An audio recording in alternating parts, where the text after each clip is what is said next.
Chers auditeurs, Dear listeners, bonjour. welcome in Comme d'Archi Podcast Season 4 Saison 4, dans le monde fascinant des architectes. and in the architectural projects. Je suis Anne-Charlotte Deponte, passionnée d'architecture et docteur des universités en histoire de l'archi. I am one of the spokespersons of Anne-Charlotte, who is a PhD in architecture history. Merci Thank you d'être avec moi aujourd'hui. to be with us today. Et And maintenant, now, lundi en français, place au talent. and Wednesday, let's talk projects. In English, of course. Bienvenue dans Comme d'Archi.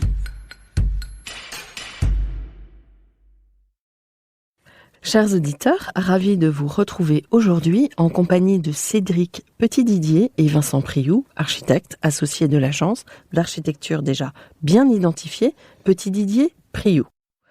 Bonjour et bienvenue dans Comme d'Archi. Bonjour. Bonjour. Votre agence est implantée à Paris et à Lyon. Elle compte une quarantaine de collaborateurs. Vous y développez des projets d'envergure en France et à l'étranger. Pour exemple, en ce moment, vous travaillez, comme un certain nombre d'agences d'ailleurs, sur le village des athlètes dans la perspective des JO 2024. Alors, c'est peut-être pas le projet que vous souhaitiez mettre en avant, mais vous aurez tout le temps de nous expliquer ce qui vous préoccupe aujourd'hui. Mais on va commencer par le début. Quel est votre parcours ? Quelle a été votre jeunesse ? Où s'est ancrée votre envie d'architecture ? Quelles ont été vos études respectives ? Quand et comment avez-vous commencé votre activité d'architecte ? On commence par... Cédric a pris la parole. Voilà. C'est vrai que le parcours est assez similaire. Alors j'y vais. Merci pour cette introduction. Donc oui, l'envie d'architecture. Je pense que c'est quelque chose qui vient d'assez loin en réalité. Même si, pour ma part, je n'ai pas forcément été élevé dans une famille avec des prédispositions pour l'architecture. Pas de parents architectes, pas de grands-parents architectes. Néanmoins, un univers dans lequel la culture était présente, dans lequel... on nous poussait à faire ce qu'on avait envie de faire. On nous donnait aussi la chance de réussir, à moi et mes frères et sœurs. Et donc ça, c'est une chance incroyable. En réalité, je crois que ça vient de très loin. L'envie d'architecture, c'est peut-être même quelque chose de primitif.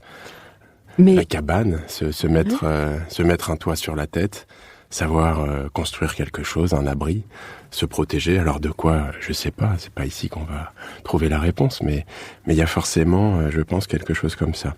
Et puis ça doit s'organiser aussi, tout ça. Personnellement, j'ai grandi en banlieue parisienne, banlieue sud-est, un peu comme dans un livre de René Fallet, et j'ai une approche de l'architecture presque domestique, c'est-à-dire de promeneur, quoi. On se promène, on lève le nez, on voit des choses plus ou moins belles, parfois de briques et de broc, parfois très tenues, parfois qui font sens pour la communauté. Et du coup, on se dit que quelqu'un a bien dû organiser tout ça, ou peut-être pas d'ailleurs, mais les choses belles sont parfois quand même souvent organisées. Et donc il y a cette envie d'aller plus loin, cette envie d'en savoir plus, cette envie de construire aussi, ce goût pour les petits détails qui font le quotidien, et donc... voilà, ça vient quelque part par là. Et cet univers culturel, vous êtes resté très discret ? On peut en savoir un petit non, peu plus ? c'est une éducation en fait. C'est le goût des livres, du spectacle, le goût de la découverte en fait. C'est l'idée d'être curieux aussi, le goût du voyage, d'essayer d'aller chercher des réponses peut-être ailleurs, et puis de rien s'interdire dans la vie. Mm-hmm. Et pour le coup, très rapidement, vous manifestez cette envie d'architecture parce que vous étiez en classe ?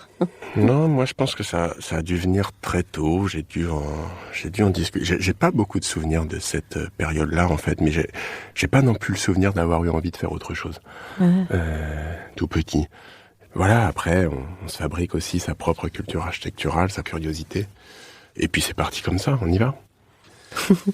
Alors, est-ce que on passe à vous Avec plaisir. Le parcours est assez identique, puisque ouais.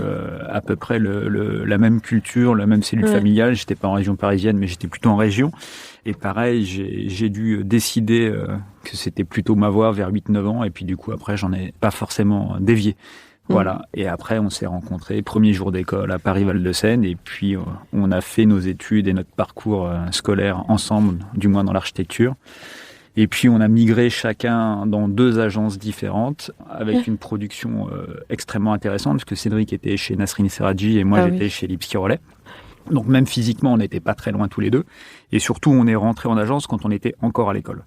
Donc on a pu avoir les deux trajectoires parallèles. Et puis on est resté finalement entre 1 an et demi et 2 ans chacun dans les agences. Et on a eu la chance d'être invité à un premier concours à Lyon, ouvert aux jeunes agences, avec un thème absolument génial qui était « Comment habiterez-vous demain ?»